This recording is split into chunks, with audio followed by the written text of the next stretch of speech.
pour pallier à ce genre de problème. Mais de la même manière, en fait, si on continue de louer des logements qui sont hyper vétustes, qui laissent passer le froid, etc., et qui nécessitent beaucoup de chauffage, ça ne va pas être quelque chose qui va être soutenable sur le long terme. Donc on peut toujours trouver des moyens de compenser, mais il faut bien qu'il y ait quelqu'un qui soit responsable pour pouvoir faire changer les comportements. C'est un peu ça le message. Et les enfants, c'est pareil, on peut compter, un peu comme pour les impôts, par exemple, une demi-part, ou un truc linéaire, un peu ce qu'on veut, mais c'est quelque chose qu'on peut prendre en compte. Donc, quelques points négatifs du compte carbone. Donc, c'est une mesure qui est un peu complexe à mettre en œuvre et qui est surtout difficile à intégrer dans les habitudes. Ça nécessite pour les gens de réfléchir un peu en double comptabilité, à savoir est-ce qu'il me reste assez d'argent, est-ce qu'il me reste assez de carbone.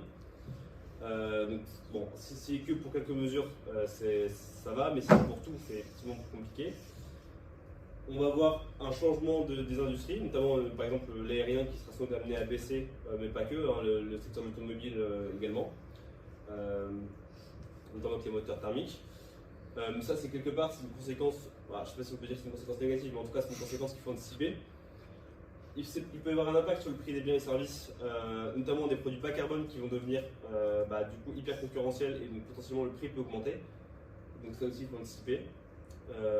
Et voilà. Et des effets positifs à contrario, donc on a le plafonnement et le contrôle des émissions totales, c'est ce que je disais précédemment.